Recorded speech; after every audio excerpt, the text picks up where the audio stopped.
आज की अहम तरीन खबरों का आगाज़ करते हैं इमरान खान साहब की सेहत के मुतल्लिक तशवीशनाक खबरें। आपको याद होगा, अब से तकरीबन 1.5 हफ्ता पहले या 2 हफ्ते पहले असद तूर साहब ने एक तशवीशनाक खबर दी थी।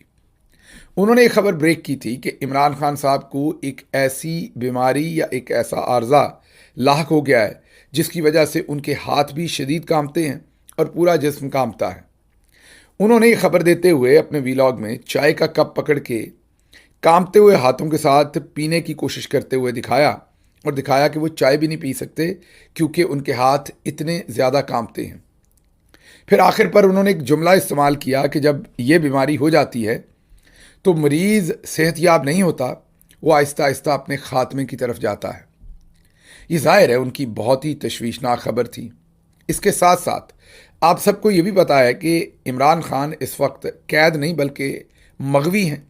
उनको आसिम मुनीर ने अबडक्ट कर रखा है, अगवा कर रखा है, और उनके अगवा को आज पूरे 1100 दिन हो गए हैं। जी हाँ, 1100 डेज। अब वो जिस जैसी सूरत हाल में जिस जगह पर उन्हें अगवा करके रखा हुआ है वहाँ से खबर बाहर फौजी जर्नल्स की मर्जी के बगैर नहीं आ सकती। तो ये जो खबर बाहर आई, ये जाहिर है किसी न किसी फौजी सर्कल से बाहर आई। असद तूर साहब ने वो शेयर की। तशवीशनाक खबर थी तो हमने भी चेक करने की कोशिश की जो भी हमारे ज़राए थे और उससे कि ये सारी सूरत हाल असल में क्या है। तो याद होगा मैंने पिछले हफ्ते आपके सामने पूरी जिम्मेदारी से जो मुझे ज़राए ने बताई बात वो आपके सामने रखने की कोशिश की। जाहिर है जब तक इमरान खान साहब से मुलाकात ना हो जाए हतमी तौर पर तो कुछ नहीं कहा जा सकता। लेकिन जिस जगह से मेरी बातचीत हुई उन्होंने मुझे ये बताया कि इमरान खान साहब की बहनों को भी इस बात का मालूम है या बता दिया गया है, और आपको भी बता देते हैं कि इमरान खान साहब का ब्लड प्रेशर बहुत हाई है जेल के अंदर। जाहिर है इमरान खान साहब का जो हार्ट रेट है और जो उनका ब्लड प्रेशर है वो एक्सेप्शनली एक आइडियल सिचुएशन में था और होना भी चाहिए। जितनी वो एक्सरसाइज करते हैं, जितने माशाल्लाह वो फिज़िकली फ़िट हैं, उनको कभी भी पूरी ज़िंदगी ब्लड प्रेशर या ऐसी किसी भी चीज़ का कोई ना अंदेशा रहा ना चैलेंज रहा। मतलब उनको कभी ऐसी कोई बीमारी लाहक नहीं थी। फिर उनकी आंख के अंदर जो ब्लड क्लॉटिंग हुई उसको और अब हाई ब्लड प्रेशर को अगर मिलाकर आप देखते हैं तो आपको अंदाज़ा होता है कि उनके खाने के अंदर, या आपको फिर खदशा होता है कि उनके खाने के अंदर कुछ ना कुछ जानबूझ के ऐसा मिलाया जा रहा है जिससे उनके ब्लड प्रेशर को तेज़ किया जा रहा है। वजह जाहिर है सामने है कि आसिम मुनीर जिस तरह के दरिंदे हैं वो चाहते हैं कि इमरान खान की ज़िंदगी वो किसी तरह से ले लें। इस चीज़ का खदशा सभी को मौजूद है। हमारी उस खबर के बाद डिनाइल भी आए, तरदीद भी आई, कोई आधी तरदीद आई, कोई पूरी आई। हालांकि तरदीद देनी नहीं चाहिए। जैसे मैं कहता हूं कि जो मेरे ज़राए हैं उन्होंने जो कुछ मुझे बताया, उन्होंने मुझे ये बताया कि आपको भी बता रहे हैं और इमरान खान साहब की बहनों को भी बता दिया गया है। अब आप लोगों की मर्ज़ी है आपने क्या रिएक्ट करना है। बताया उन्होंने ये कि उनका ब्लड प्रेशर बहुत हाई है और उन्हें जेल के अंदर जो हॉस्पिटल है उसके अंदर भी लाया गया और उनका ट्रीटमेंट करने की भी कोशिश की गई। लेकिन जैसे मैंने कहा कि मुलाकात तो किसी की नहीं हुई। 100% श्योरिटी के साथ मैं भी ये नहीं कह सकता, लेकिन जो मेरे ज़राए हैं वो मोतबर हैं, इसलिए मैंने आपके सामने खबर रख दी। उसके बाद डिनाइल आ गया जिसकी मुझे समझ नहीं आई, क्योंकि डिनाइल देने वाली जो अहम शख्सियात हैं उनकी भी मुलाकात खान साहब से नहीं हुई और उन्होंने डिनाइल के अंदर इस चीज़ का इजहार भी किया कि हमारी मुलाकात नहीं हुई। तो जब हमारी मुलाकात नहीं हुई तो फिर हम 100% श्योरिटी से उनके ब्लड प्रेशर के हाई होने की बात भी नहीं कर सकते और 100% श्योरिटी से उसका डिनाइल भी नहीं दे सकते। एहतियात इसलिए लाजम है कि पहले उनकी आंख की खराबी की खबर ऐसे ही बाहर आई और उसके बाद वो दुरुस्त निकली। अभी ये ब्लड प्रेशर वाली बात जो है, ये जब मुझे मेरे मोतबर ज़राए ने ये बताया तो मैंने आपके सामने रखी। आज पाकिस्तान में एक नया धमाका हुआ है और सदीक जान साहब ने ये खबर दी है कि इमरान खान साहब को पिम्स हॉस्पिटल लाया गया और उन्होंने कहा मेरी ये वीडियो रिकॉर्ड करके रख लें। ये मैं बहुत ही ज़िम्मेदारी से खबर दे रहा हूँ कि इमरान खान को वाकई पिम्स हॉस्पिटल लाया गया क्योंकि उनका ब्लड प्रेशर बहुत हाई था। अब ये सूरत हाल जो है ये इस मामले को मज़ीद गंभीर कर देती है।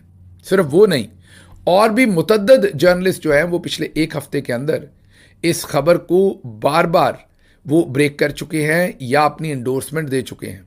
अब ये भी मुमकिन है बिल्कुल कि मिलिट्री जर्नल्स जानबूझकर ये खबर जो है वो फैला रहे हों, और मकासद आपको पता है कि इमरान खान की ज़िंदगी से खुदा न खास्ता खेलना हो, तो वो एक न्यू नॉर्मल कर रहे हैं इस बात को। और ये भी हो सकता है कि वाकई उनके ब्लड प्रेशर को बढ़ा दिया गया हो कुछ उनके खाने में मिला के, और इंतज़ार कर रहे हों कि खुदा न खास्ता उनकी ज़िंदगी को कुछ हो जाए और हमने चीज़ें तो नॉर्मल कर दी। मसलन ये एक तज्जिया है, ट्विटर के ऊपर एक अकाउंट है इनकेडू रीबॉर्न। आप उनकी सारी बातों से मुत्तफिक भी नहीं हो सकते और सारी बातों से इनकार भी नहीं कर सकते, लेकिन ये बात ज़रूर है कि नज़रियाती तौर पर ये इमरान खान का जो नज़रिया है उसके साथ चलते हैं, उम्दा लिखते हैं, अच्छा लिखते हैं। अक्सर इनके जो तज्जियात होते हैं वो मैं ये कहूँगा कि बिल्कुल स्पॉट ऑन होते हैं। अब आपके सामने रखते हैं कि इन्होंने क्या लिखा है। ये कहते हैं कि जैसे असदुल्ला खान साहब वाली खबर फ़ौज की मर्ज़ी से ही बाहर निकल आई थी, जाहिर है क्योंकि मैंने आपको बताया कि वहाँ कंट्रोल ही सारा उनका है, तो उन्हीं की मर्ज़ी से खबर बाहर आएगी। वो कहते हैं इसी तरह सदीक जान साहब की भी जो खबर है वो फ़ौज की मर्ज़ी से ही बाहर आई है। इमरान खान का ब्लड प्रेशर इतना बढ़ा कि उन्हें पिम्स हॉस्पिटल लाना पड़ा। उसके आगे वो लिखते हैं इमरान खान की आंख का मसला बना, खबर बाहर आई, कारकुनान ने रद्द अमल दिया, अटक और खुशालगढ़ पुल बंद कर दिया गया, सुहेल अफरीदी और तहरीक इंसाफ के रहनुमा खैबर पख्तूनख्वा हाउस में खुद साख्ता महसूर हो गए। अब ब्लड प्रेशर के सबब हस्पताल जाने की खबर आई, ना तो कारकुनान पुल बंद करेंगे ना सुहेल अफरीदी के महसूर होने की नौबत आएगी। अगली खबर का कंफर्म नहीं, इससे अगली कंफर्म खुदा न खास्ता वाली खबर आएगी। अब आप पैटर्न देखें, वो ये कह रहे हैं कि लोगों के लिए ये न्यू नॉर्मल किया जा रहा है कि इमरान खान की सेहत ख़राब हो रही है। पहले लोग निकलते थे, पुल बंद होते थे, चलें और कुछ नहीं तो दिखावे के लिए खैबर पख्तूनख्वा की लीडरशिप भी खैबर पख्तूनख्वा हाउस इस्लामाबाद में आके महसूर हो जाती थी। इस बार कोई कुछ नहीं कर रहा। वो आगे कहते हैं रद्द अमल ऐसे ही कंट्रोल किया जाता है, पानी ऐसे ही टेस्ट किया जाता है। जैसे उमर अयूब को इस्तेमाल करके फ़ौज ने 8 फरवरी का जो इलेक्शन जीता, उसके बाद कोई एहतजाज नहीं हुआ था पीटीआई की तरफ से। वो कहते हैं कि जैसे उमर अयूब को इस्तेमाल करके फ़ौज ने 8 फरवरी को किसी भी किस्म के एहतजाज का रास्ता बंद किया, फिर एक लॉन्ग मार्च मुलतवी करवा कर टेम्पो तोड़ा, फिर दूसरे की दफ़ा अली अमीन से 12 ज़िले पार करवाए, तीसरी दफ़ा तक कमज़ोर सा लॉन्ग मार्च तशद्दुद और कत्लेआम से मुंतशिर कर दिया। पैटर्न देखें, एक जैसा पैटर्न है। वो कहते हैं यहाँ भी एहतजाज का पैटर्न देखें और इमरान खान की बीमारी का पैटर्न देखें, दोनों जगहों पर नॉर्मलाइज किया जा रहा है। आगे लिखते हैं मज़ीद मिसाल सुने, इमरान खान को पहली मरतबा 2 हफ्ते के लिए कैद तन्हाई में डाला, फिर कुछ वक्त के बाद महीने भर के लिए, फिर उसके बाद 6 महीने हो गए, इमरान खान के मुताल्लिक कोई भी खबर बाहर नहीं आई। अब 8 महीने हो गए, बहन से मुलाकात किए हुए, यही पैटर्न है, हर जगह एक ही पैटर्न है। वो कहते हैं नॉर्मलाइज किया जा रहा है जुल्म को बढ़ाकर। फिर वो कहते हैं कि अब सदीक जान साहब की खबर दुरुस्त है या गलत, इसका फैसला इमरान खान की अपनी बहनों से मुलाकात के बाद होगा। अगर तहरीक इंसाफ की क़यादत और खैबर पख्तूनख्वा हुकूमत में रत्ती बराबर भी गैरत मौजूद है तो कुछ ना कुछ रद्द अमल दे दें, इमरान खान की कैद तन्हाई ख़त्म करवा लें, इसे हस्पताल मुंतकिल करवा लें, वरना अगली खबर का तो इल्म नहीं, उससे अगली खबर नहायत ख़तरनाक होगी। वो ये कह रहे हैं कि नोट यहाँ कोई मखसूस जहन साजी नहीं है, ये ख़तरे की निशानदेही है। वो कहना ये चाह रहे हैं कि वो किसी एजेंडे पे नहीं है, क्योंकि आपको पता है आजकल जो सवाल उठाता है उसी पर गालियाँ शुरू कर देते हैं। तो वो कह रहे हैं कि मैं किसी एजेंडे पे नहीं हूँ, जहन साजी नहीं कर रहा, मैं ख़तरे की तरफ तवज्जो दिला रहा हूँ। इनका ये तज्ज़िया हकीकत के बहुत करीब है। एक न्यू नॉर्मल बनाया जा रहा है इमरान खान साहब को कैद तन्हाई में रख के। अब उनकी बीमारी की खबरें और हमारी तरफ से किसी किस्म का रिस्पॉन्स ना आना। आगे बढ़ते हैं। अब ये खबर तो आपको अंदाज़ा हो गया कि क्या हो रहा है। मेरी इसमें यही गुजारिश है, आज मुराद सईद साहब ने भी खैर वही गुजारिश की है, और कि जो 27 सितंबर की डेट है इसको रिकन्सिडर करें, ये बहुत दूर है। इमरान खान साहब की सेहत को देखते हुए आपस में मशवरा करें और इस डेट को पीछे लेके आए, मीन अगस्त की कोई तारीख, अगले चंद दिन की, मतलब हफ्ते डेढ़ हफ्ते की। उन्होंने वक्त का तयन इसमें नहीं किया, लेकिन कहने का मतलब ये कि वही बात जो मैंने की थी परसों, वही बात अब वो कर रहे हैं कि इसको जल्दी किया जाए। अलीमा खान साहबा भी कह चुकी, लेकिन अभी तक खैबर पख्तूनख्वा की हुकूमत उस पर कुछ रिकन्सिडर करने को तैयार नहीं है। अब बढ़ते हैं अगली खबर की तरफ। अगली खबर यह है कि द वेटरन्स ऑफ पाकिस्तान, ये सेंट्रल एग्जीक्यूटिव कमेटी की स्टेटमेंट है। वेटरन्स ऑफ पाकिस्तान कौन है? ये मुसल्लह अफवाज में से रिटायर्ड फौजी अफसरान और अहलकारों की एक तंजीम है।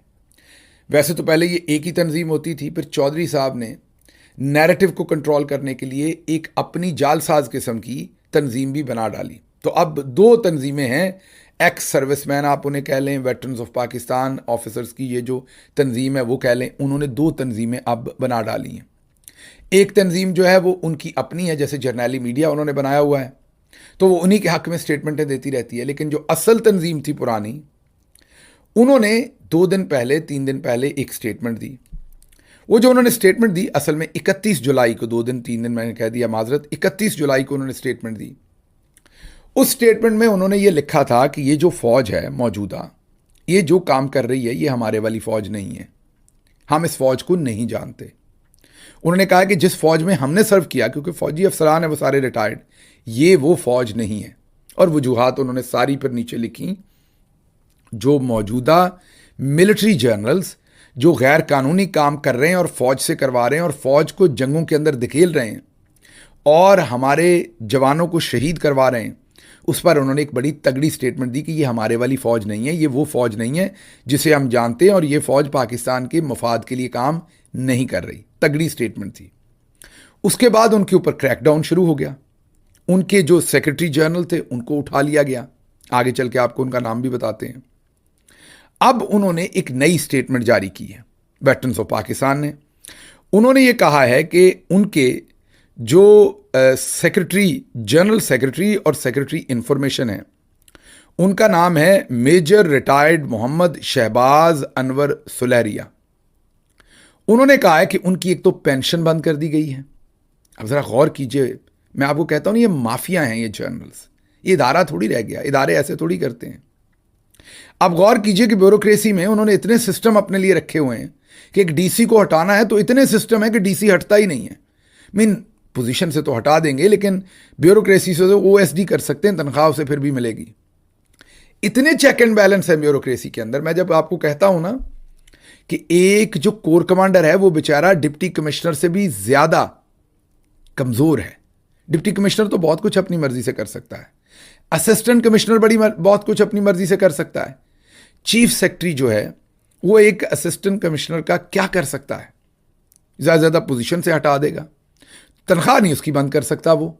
मतलब करेगा भी तो 5 मिनट में कोर्ट जाएगा, ट्रिब्यूनल जाएगा, खुलवा लेगा। ये जो बेचारे कोर कमांडर हैं, इन्हें तो 7 सेकंड में आर्मी चीफ फारिग कर सकता है, ओहदे से भी हटा सकता है, फौज से भी निकाल सकता है। कोई पूछने वाला नहीं है। बिला शिरकते गैर इक्तदार है, बादशाह सलामत हैं। ये सभी कोर कमांडर जो हैं वो उनकी एक आंख के इशारे के मोहताज हैं। ये बेचारे ना किसी से मिल सकते हैं, ना कोई स्टेटमेंट दे सकते हैं, ना सांस ले सकते हैं, ना सोच सकते हैं। और जो करेगा उसका हाल वही किया जाएगा जो आप सबको पता है कि 2 कोर कमांडर्स के साथ पहले किया जा चुका है। तो मैं ये आपको बता रहा हूं कि कोर कमांडर आम सिविल जो ब्यूरोक्रेसी है उसमें जो सबसे निचले लेवल का ऑफिसर होता है उससे भी कमज़ोर है। असल में वो अपनी मर्जी से कुछ नहीं कर सकता। हल वही है जो मैं बार बार आपको दे रहा हूं। ये हल मैंने बहुत तहकीक के बाद, अमेरिका के अंदर बहुत सारे मुहक्किक, बहुत सारे प्रोफेसर्स, पाकिस्तान के अंदर retired military generals, retired military के मेजर जनरल्स, रिटायर्ड मिलिट्री के ब्रिगेडियर्स, उनके साथ बात करने के बाद मैं इस नतीजे पे पहुंचा हूं कि पाकिस्तान में जब तक आर्मी चीफ की ताकत काम नहीं की जाएगी तब तक मामलात नहीं चलेंगे। सारे कोर कमांडर्स को बराबर करना पड़ेगा, एक जैसी ताकत होगी सबके पास, सब अपनी अपनी कोर को संभालेंगे। आर्मी चीफ नहीं होगा जैसे अमेरिका में नहीं है। जो तमाम आपके कोर कमांडर्स हैं वो आपके प्राइम मिनिस्टर को डायरेक्ट रिपोर्ट करेंगे। प्राइम मिनिस्टर उन्हें लगाएंगे, प्राइम मिनिस्टर उन्हें हटाएंगे, प्राइम मिनिस्टर उनकी तनज़्ज़ुली करेंगे। प्राइम मिनिस्टर जो भी प्राइम मिनिस्टर हो, जिसको भी अवाम ने चुना हो, प्रेसिडेंशियल सिस्टम है या प्राइम मिनिस्टर का सिस्टम है। अमेरिका में प्रेसिडेंशियल सिस्टम है, सारे कोर कमांडर उन्हें रिपोर्ट करते हैं। जाहिर है यहाँ कोर कमांडर नहीं कहते, लेकिन सारे वो कोर कमांडर के तरह की ही पोजीशन है यहाँ भी, वो सारे उनको रिपोर्ट करते हैं। अब जब ये हो जाएगा तो जो 111 ब्रिगेड जैसे आप कहते हैं, या कोर कमांडर जो एक ख़ास है जो ये फैसला कर सकता है कि मैंने मार्शल लॉ लगानी है, तो अगर उस टाइम आर्मी चीफ तो कोई होगा नहीं, अगर ये सिस्टम हो तो फिर एक लगाएगा तो उसको पता होगा दूसरे वाला अपनी लगा लेगा, तीसरे वाला अपनी लगा लेगा। तो जब ये ताकत का तवाज़न ही ऐसे होगा कि हर कोर कमांडर के पास अपनी मुकम्मल ताकत होगी, और अगर एक गवर्नमेंट के खिलाफ कोई इनिशिएटिव लेता है तो दूसरा उसको जाके पकड़ सकेगा, और ये सभी अलग अलग प्राइम मिनिस्टर को रिपोर्ट करेंगे। तब जाके ये गुंडागर्दी खत्म होगी और जिस मामले के अंदर हम फंस गए हैं उसमें से निकल पाएंगे। अब मसलन यही देखिए, हमारी बात तो आप छोड़ ही दीजिए, अब ये अपने अफसरान के साथ क्या कर रहे हैं। ये जो जनरल सेक्रेटरी और सेक्रेटरी इंफॉर्मेशन है, the veterans of Pakistan central executive committee अब कहती है कि इनका नाम मेजर रिटायर्ड मोहम्मद शहबाज अनवर सुलहरिया है, और इनकी 15 महीने से पेंशन जो है वो बंद की हुई है, और जो कि इलीगल है और वायलेशन है जो कॉन्स्टिट्यूशनल राइट्स हैं आर्टिकल 23, 24 और 25 के। अब उन्होंने डेडलाइन दी है वेटरन्स ऑफ पाकिस्तान ने कि सितंबर 1 सितंबर 2026 तक अगर इनकी पेंशन की कंप्लीट रेस्टोरेशन ना हुई तो वो लीगल एक्शन लेंगे और सुप्रीम कोर्ट ऑफ पाकिस्तान में जाएंगे सितंबर 2 को 2026 को, और कोर्ट में पिटीशन करेंगे कि उनकी पेंशन को भी रिस्टोर करें, और जुडिशियल कमीशन बनाएं और इन्वेस्टिगेट करें कि ये जो सुलहरिया साहब हैं, जो मेजर रिटायर्ड ये सुलहरिया साहब हैं, इनको अबडक्ट भी किया गया, इन पर तशद्दुद भी किया गया, मतलब उन्हें मारा पीटा भी गया, और उनकी पेंशन भी बंद कर दी आसिम मुनीर ने। मतलब आसिम मुनीर एक माफिया की तरह काम कर रहे हैं। फौज के अंदर भी जो सांस लेता है उसको भी पकड़ लेते हैं। ये रिटायर्ड मेजर साहब जो वेटरन्स ऑफ पाकिस्तान के थे, स्टेटमेंट जारी करना इनका कसूर बन गया, इनको उठा के मारा पीटा गया, अबडक्ट किया गया और इनकी पेंशन बंद कर दी गई। अब यहां पर हम दूसरी तरफ आते हैं, प्रॉब्लम्स बताते हैं, उसका सोल्यूशन भी तो बताना है ना। अब ये जो सुलहरिया साहब हैं, ये एक मेजर से रिटायर्ड हुए रैंक से, और पेंशन होगी। जाहिर है इनके मरियम नवाज की तरह इनके पास उस तरह का माल पानी पैसा तो है नहीं, या बिलावल जरदारी की तरह इनका तो अपनी पेंशन पर ही गुजारा होगा। तो इन्होंने सच और हक की बात तो की, मार भी खाई, अबडक्ट भी हुए, पेंशन बंद है, घर कैसे चलेगा, बिजली के बिल, बच्चों का खाना, वो सब कुछ कैसे चलेगा। तो वहां हमारी जिम्मेदारी है। अब जो 8 फरवरी 2024 को इलेक्शन हुए, उसमें अवाम ने 2/3 अक्सरियत से इमरान खान को जितवाया। ये तो आप सबको पता है, मैंडेट इमरान खान को दिया। तो पाकिस्तान के कॉन्स्टिट्यूशन, पाकिस्तान की आवाम, पाकिस्तान के मौजूदा जो रियलिटीज़ हैं ग्राउंड की, उनके मुताबिक इस मुल्क का मौजूदा प्राइम मिनिस्टर इमरान अहमद खान न्याजी है। यह अलग बात है कि आसिम मुनीर ने उन्हें अबडक्ट करके, उन्हें अगवा करके जेल में रखा हुआ है, लेकिन प्राइम मिनिस्टर तो वही बनते हैं क्योंकि आवाम ने 2/3 अक्सरियत मुल्क के तूलो अर्ज में, पूरे मुल्क में, किसी एक खित्ते में नहीं, पूरे मुल्क में उनको दी है। अब वो जेल में हैं। अगर वो आज़ाद होते तो वो मेजर साहब के लिए पोजीशन लेते, वो जेल में हैं। उनके फॉर्मर चीफ ऑफ स्टाफ के नाते जो पावर्स उन्होंने मुझे दी थी, या अगर इस वक्त वो प्राइम मिनिस्टर होते और मैं उनके साथ होता, तो जो पावर्स मेरे पास होनी थी उनकी दी हुई, उनके तहत मैं ये ऐलान करता हूं कि हम यहां से जब तक मेजर साहब को पेंशन नहीं दी जाती, अगर कानून इजाज़त देता है, और ये मैं लफ्ज़ कानून इजाज़त देने वाला इसलिए इस्तेमाल कर रहा हूं कि ये हम पर या मेजर साहब पर नया इसकी वजह से कोई केस ना बना दे, तो अगर कानून इजाज़त देता है और मेजर साहब जो हैं या वेटरन्स ऑफ पाकिस्तान इसे एक्सेप्ट करते हैं, तो जब तक ये उनकी पेंशन नहीं देंगे, 1 सितंबर से ऑनवर्ड उनकी पेंशन जो है वो हम अदा करेंगे। इसमें 25% मैं कंट्रीब्यूट करूंगा, बाकी मेरे कुछ दोस्त हैं जो कंट्रीब्यूट करेंगे। मैं अपना कंट्रीब्यूशन उन दोस्तों को पहुंचा दूंगा, वो आगे पूरी पेंशन करके मेजर साहब को पहुंचा देंगे। लेकिन शर्त यह है कि मेजर साहब इसे ग्रेसफुली एक्सेप्ट करें। ये उन पर कोई एहसान नहीं है, ये उन पर कोई मेहरबानी नहीं है। मैं ये जिम्मेदारी इसलिए समझता हूं कि इमरान खान प्राइम मिनिस्टर हैं इस मुल्क के, वो मगवी हैं। अगर वो आज़ाद होते तो वो आपके लिए अहकामात जारी करते अगर वो प्राइम मिनिस्टर के दफ्तर में होते। अब वो नहीं है। उनके फॉर्मर चीफ ऑफ स्टाफ के नाते जो पावर्स उन्होंने मुझे दी थी, उनके नाते मैं ये फैसला कर रहा हूं या मैं ये इख्तियार इस्तेमाल करते हुए वो उनकी इजाज़त के साथ आपकी पेंशन के ऊपर हम ये फैसला कर रहे हैं। मैंने कुछ दोस्तों से बात की है जो बहुत ही मुतबर पाकिस्तानी हैं, बैरून मुल्क रहते हैं। उनमें से एक ने जिम्मेदारी ली है, उन तक मैं अपना हिस्सा पहुंचाऊंगा। बाकी वो आप ये सारे आपके भाई हैं, कोई आपसे छोटा है तो कोई आपसे बड़ा है। और जब आपको पेंशन मिलेगी आप इनको लौटा सकते हैं या ये पैसा किसी चैरिटी में दे सकते हैं। हम आपके साथ इसलिए खड़े हो रहे हैं कि हमारे मुल्क में ये रवाज नहीं है कि जो असूल के लिए खड़े होता है हम 1 मिनट के लिए वाह वाह वाह वाह, वेरी गुड, सुभान अल्लाह, माशाल्लाह, बिस्मिल्लाह, आप हीरो हैं, हमें आप बड़े पसंद हैं। ये भी मेहरबानी है लोगों की कि ये लोग ये लिखते हैं, एंड दैट्स इट। कोई पूरे तरीके से जो बंदा जुल्म के खिलाफ खड़ा होता है उसके साथ नहीं खड़ा होता। तो ये बड़ा ज़रूरी है, इसलिए ये पैगाम चला जाए वेटरन्स ऑफ पाकिस्तान। मैं उनसे रब्ता भी करूंगा और जो वो हुक्म करेंगे उसके बाद we will move forward with that. आगे चलते हैं। करप्शन के समंदर में फेंक दिया गया है, मेरे हाथ तो खोलें, चेयरमैन नैब लेफ्टिनेंट जनरल रिटायर्ड नज़ीर भट्ट। वो कह रहे हैं मुझे करप्शन के समंदर में फेंका गया है और मेरे हाथ पांव बांध कर फेंका गया है। जरा ड्रामे सुने इनके। आगे कहते हैं, सेनेट की कायमा कमेटी बराए इंसाफ व कानून में चेयरमैन नैब मेजर जनरल रिटायर्ड नज़ीर अहमद भट्ट ने 2022 में होने वाली नैब तरमीम की खुलकर मुखालफत कर दी। कानून में तरमीम करके हमारे हाथ बांध दिए गए। मैंने लिखकर भेजा था करप्शन की हद 15 या 20 करोड़ मुकर्रर कर दें, लेकिन यह हद बढ़ाकर 50 करोड़ कर दी। मतलब अब जनरल नज़ीर साहब कह रहे हैं कि हमारे हत्थे मुर्गा ही कोई नहीं आता, वो करप्शन किस्तों में कर लेते हैं।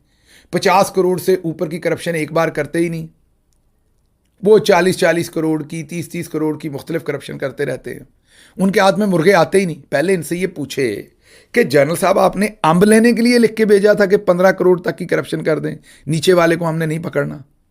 ये आपके अब्बे का मुल्क है या फुफड़ का मुल्क है कि आपको किसी ने ये राइट दिया था कि आप 1 करोड़ की करप्शन वाले को नहीं आपने पकड़ना, 15 वाले को पकड़ना? ये किसने आपको इस्तेहकाक दिया था? क्योंकि उसमें आपका कोई दोस्त जो है वो फारिग होता होगा ये कानून साजी करवा के, किसी को छोड़ना होगा जिसमें मुकदमे बने होंगे। तो अब आगे सुनिएगा। ऑडिटर जनरल की रिपोर्ट के मुताबिक मुल्जमान से वसूल शुदा 4 करोड़ 69 लाख, तकरीबन 5 करोड़ की रकम सरकारी खजाने में जमा करवाने की बजाय चेयरमैन नैब, ये जनरल भट्ट साहब ने, नज़ीर भट्ट साहब ने जाती अकाउंट में जमा करवा ली। लुथड़े हुए हैं करप्शन में, लुथड़े हुए हैं ये गलत कार्यों में। और बातें सुने इनकी, मेरे हाथ बांध के मुझे करप्शन के समंदर में फेंक दिया गया है। आप खुद ही सरकार मगरमच्छ हैं समंदर के, इस करप्शन के समंदर के आप ही मगरमच्छ हैं, बल्कि वेल हैं आप, और वो भी ब्लू वाली। सो आगे चलते हैं। अब याद रखना आपने कि यही नैब के चेयरमैन लेफ्टिनेंट जनरल रिटायर्ड नज़ीर अहमद भट्ट हैं जिन्होंने अपनी तैनाती के फौरन बाद आलाकार बने आसिम मुनीर के, जनरल बाजवा के और बुशरा बीबी को निशाना बनाया, नवाज शरीफ और इमरान खान को निशाना बनाया, और नवाज शरीफ, शहबाज शरीफ, जरदारी और पीडीएम के तमाम वुज़रा के करप्शन के केसेस को इन्होंने ख़त्म किया। मरियम नवाज को बरी किया, शहबाज शरीफ को बरी किया, नवाज शरीफ को किया, शहबाज शरीफ के दामादों को किया, छोड़ा कोई नहीं, मतलब सबको क्लीन चिट दे दी। जितने नून लीग के करप्शन के केसेस थे सब इन्होंने ख़त्म किए। और आज देखें बातें सुना रहे, बड़े ही मुनाफिक हैं। मैंने कहा कि गंद से लुथड़े हुए नीचे से ऊपर तक बातें सुन लें इनकी। आगे बढ़ते हैं, अगली खबर आपके सामने रखते हैं। लकी मरवत में पुलिस और अमन कमेटी फौज के आमने सामने। अमन कमेटी वालों ने यह कहा, आपको ये वीडियो दिखाते हैं, वो चीख चीख कर फौज को कहते हैं कि यहां से निकल जाएं। उन्होंने कहा कि जब हमारे यहां दहशतगर्द आए तो आप नहीं आए, हमें एक अमन कमेटी बनानी पड़ी, हमें बंदूक उठानी पड़ी, हमें दहशतगर्दों से लकी मरवत को खाली कराने के लिए खुद लड़ना पड़ा। अब जब हमने दहशतगर्दों को निकाल दिया तो आप हमारे इलाके में घुस रहे हैं, हम आपको इजाज़त नहीं देंगे, आप यहां से निकल जाएं। अमन कमेटी वालों ने, मतलब कि वहां के लोकल लोगों ने बंदूकें उठाई, उन्होंने रॉकेट लॉन्चर उठाए और वो फौज को सीधे हो गए और वहां से उन्होंने फौज को निकाल दिया। ये सूरत हाल बनी हुई है। कितनी सूरत हाल ख़राब है इसका अंदाज़ा यहाँ से लगा लें कि ये मुझे आज एक प्रिंसिपल का मैसेज आया, शहर मैं नहीं बताता, बड़ा शहर है पाकिस्तान का, वहाँ से मुझे एक प्रिंसिपल का मैसेज आया। उन्होंने कहा कि हमारा एक प्राइवेट कॉलेज है जिसमें बच्चे पढ़ते हैं, हम 14 अगस्त को ज़ाहिर है यौम आज़ादी के लिए एक इवेंट रखना चाहते थे, हमारे बच्चों ने इनकार कर दिया। मेरे पास मैसेज पड़ा हुआ है प्रिंसिपल साहब का, और बच्चे कहते नहीं हम तो एहतजाज करेंगे, हम तो ग़ुलाम हैं आसिम मुनीर के, ना हम सोच सकते हैं ना बोल सकते हैं, जर्नैलों ने हमें ग़ुलाम बना लिया, हम आज़ाद मुल्क में नहीं हैं। हमारे बच्चे ये सोच रहे हैं। 14 अगस्त सोचिए, उसको भी लोगों के दिलों के अंदर इन्होंने क्या कुछ डाल दिया, कहाँ ले आए मामलात को। तो लकी मरवत से उन्होंने फ़ौज को वहाँ से हटाया है, निकाला है, और वो कहते हैं कि हमें किसी मेडिकल कैंप की ज़रूरत नहीं है, हमें आप ये जो मेडिकल कैंप का झांसा दे के यहाँ पर आप दाखिल हो रहे हैं और फिर कब्ज़ा करेंगे हमारी जगह पर, आप यहाँ से निकल जाएं, हमें आपका मेडिकल कैंप नहीं चाहिए। आगे सुनिएगा। सहराए चोलस्तान में सब्ज़ा ही सब्ज़ा, 1.5 लाख एकड़ में जदीद काश्तकारी, बग़ैर नहर निकाले पानी। लंबी चौड़ी बातें सुनाई गई कि ये जो आपको पता है ना कि असल हमारा जो काम है वो हमने नहीं करना, नज़ीर भट्ट साहब ने करप्शन पकड़नी है। दूसरी तरफ ये कहते हैं हमने सरसब्ज शादाब अब पाकिस्तान बनाना है, मीन किसानों का काम भी इन्होंने करना है। तो कामरान शाहिद साहब से प्रोग्राम करवाया गया कि देखिए चोलस्तान के अंदर कैसे हमने सब्ज़ा कर दिया। अब उसके ऊपर जो रिपोर्ट आई वो पता चला कि इसका नाम अल्फाफा है, मुझे एग्जैक्टली अगर मैं इसका नाम ठीक ले रहा हूँ। ये महंगा चारा है, सऊदी अरब वगैरह भेजा जाता है, लेकिन ख़ुद सऊदी अरब ने इसकी काश्त बंद कर दी है क्योंकि ये ज़ेरे ज़मीन पानी सारा इस्तेमाल कर लेता है, पानी की कमी कर देता है। सऊदी अरब में पानी की कमी है, उन्होंने इसको काश्त करना बंद कर दिया। अमेरिका में होता था, अमेरिका में भी कई रियासतें जहाँ पानी की थोड़ी कमी है उन्होंने इसको बंद कर दिया। मसलन एरिज़ोना ने इसकी काश्त करनी बंद कर दी क्योंकि पानी ज़ेरे ज़मीन ये कम कर देता है, पानी बहुत इस्तेमाल करता है। माशाल्लाह से चोलस्तान जहाँ पहले ही पानी नहीं है, चौधरी साहब चोरी का पानी ले गए होंगे नहरों में से, बाकी बेचारे किसानों का छीन के, और अब पाकिस्तान के कौम को मामू बना रहे हैं, ये दिखा के ये देखें हमने आपको लहलहाता सब्ज़ा जो है वो यहाँ पर क्रिएट कर दिया है। अगली खबर ले लीजिए। पहले तो किसी को शक होगी, अब वो शक कंफर्म कर दी, सीधे सीधे लफ्ज़ों में बोल दिया गया। राणा सनाउल्लाह ने कहा कि कानून नाफिज करने वाले इदारों ने रावला कोर्ट को घेरे में लिया हुआ है, लेकिन इलाके को क्लियर करवाने के लिए ऑपरेशन नहीं किया जा रहा ताकि, अगला जुमला सुनिएगा, ताकि मज़ीद मासूम जानों का नुकसान ना हो। अब ये कोई इंटरनेशनल मीडिया प्रोपेगेंडा नहीं कर रहा, कश्मीर एक्शन कमेटी नहीं कर रही, राणा सनाउल्लाह अपने मुंह से मान रहे हैं कि जानों का नुकसान हुआ। अभी तक 93 के करीब जो कश्मीर एक्शन कमेटी और वहाँ पर ग्राउंड पर जो NGOs हैं उन्होंने जो डाटा शेयर किया वो कहते हैं 93 के करीब उनके पास नाम, वल्दियत, एड्रेस और तमाम का तमाम डाटा है। 93 के करीब 93 लोगों की जानें जा चुकी हैं, और अब राणा सनाउल्लाह जो हैं उसे मान रहे हैं। दूसरी तरफ जो इलेक्शन कमीशन है उन्होंने हाथ खड़े कर दिए हैं, वो कहते हैं कि रावला कोर्ट में हम इलेक्शन नहीं करवा सकते, तो 20 या 21 अगस्त तक रावला कोर्ट में इलेक्शन मुमकिन नहीं। अगर वहाँ पर हालात ठीक हुए, कश्मीर एक्शन कमेटी के साथ कोई बातचीत हो गई, तो फिर शायद हम रावला कोर्ट में इलेक्शन करवा सकें। तो एक तरफ रियासत बेबस है, जानबूझ के जो माहौल इन्होंने खुद क्रिएट किया, गोलियां चलाई, 93 लोगों को वहाँ पर शहीद किया, और अब राणा सनाउल्लाह टेलीविज़न पर आकर मान रहे हैं कि हाँ ये किया, अब हम मज़ीद ऑपरेशन नहीं कर रहे कि मज़ीद लोगों को ना मारना पड़े। मुझे यहाँ से इजाज़त दीजिए। अल्लाह आपका हामी और नासिर हो। पाकिस्तान